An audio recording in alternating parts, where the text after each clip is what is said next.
Welcome back. It is 9:31. You're watching BT Vancouver. An update to our top story this morning. Vancouver police confirmed the incident in South Vancouver this morning is a homicide. A statement from the coroner confirms they were notified of a death on Main Street between 48th and 49th Avenue. No one has been arrested, and at this point, investigators don't have any suspects. This is the 8th homicide of the year in Vancouver. News 1130 reporter Mike Lloyd has been speaking with witnesses who live nearby. A man who lives across the street says he heard 4 loud bangs around midnight. He describes them sounding like gunshots. For more information, you can head to our website, citynews1130.com. A vote that would allow homeless people to legally set up shelter in Vancouver's parks has been pushed until midnight. A total of 91 people signed up to speak and give their input at the Park Board's meeting last night. Only 25 had the chance to speak. They're discussing proposed bylaw amendments that would allow tents set up from dusk until 7 a.m. The meeting comes as the new encampment in Strathcona Park keeps growing. We've had 2 dog kidnappings.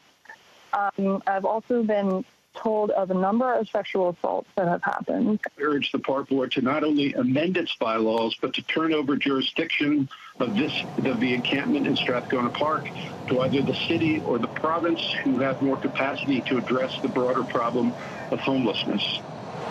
62 new cases of COVID-19 have been reported in the province over the last 3 days.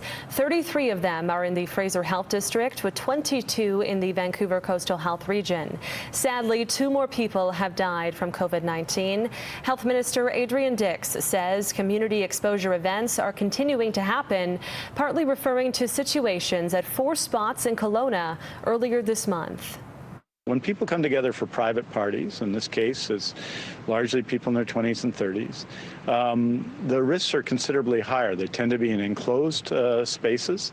They tend to involve people coming from different places, different walks of life, who may not know each other at all. And the risks of those kinds of events are higher. It's why we have limits on the overall sizes of gatherings, organized gatherings. An isolation order is now in place for people at a fruit packing company in Oliver because of 2 infections. That includes a temporary foreign worker from the Crazy Cherry Fruit Company. The Interior Health Authority says the risk to the general public is low. Dr. Bonnie Henry is expected to provide another update on COVID-19 cases in the province at 3 p.m. today. BC's finance minister is expected to provide a financial update today as the province grapples with the economic impact of the COVID-19 crisis. That update is expected to come at 11:30 this morning. Carol James wanted to wait until mid-July to give an update until job and financial numbers were sorted out. The provincial budget tabled in February projected a surplus of $227 million in 2020 to 2021. Now, that surplus has been wiped out by COVID-19, with no clear picture of how badly the province's bottom line has been impacted.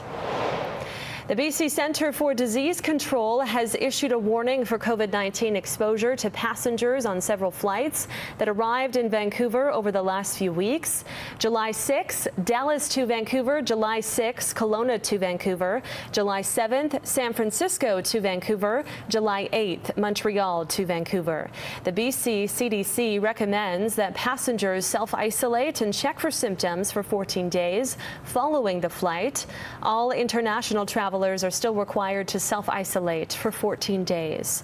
Well, have you been to the mall lately? Miranda Fatour takes a look at the future of malls as the COVID-19 pandemic continues to drag on.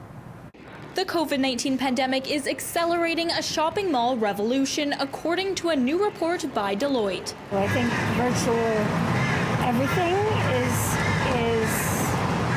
it's new to the world, and I think people are enjoying it. The report, called The Future of the Mall, explains that malls across Canada are quickly coming up with new ways to stay relevant in the future after dealing with repercussions of the COVID-19 pandemic, like less foot traffic. Definitely less busy. Not much people shopping.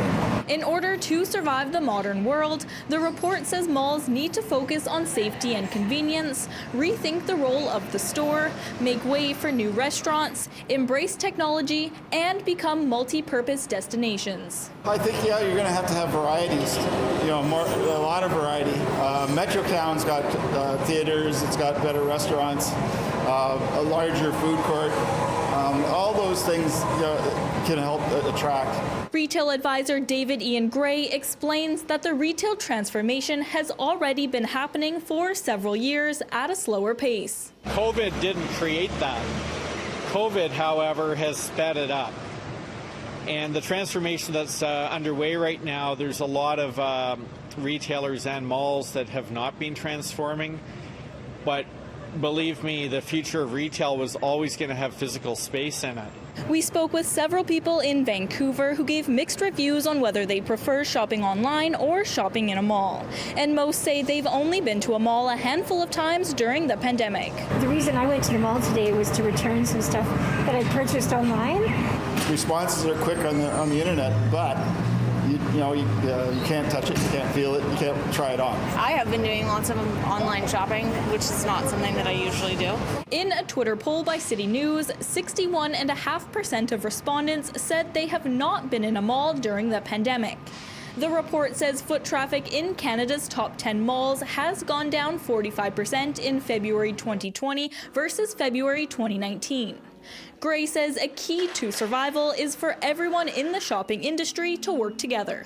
Malls and retailers and shippers and innovators all have to really start working together and creating a future together, because they all depend on each other. And relying on one to have a breakthrough idea in 5 years is not going to cut it. In Vancouver, Miranda Fatour, City News. All right, just got to be safe, physical distance, and wear that mask if you're heading to a mall. I still love going to the mall, though. It's one of my favorite things to do. How about you?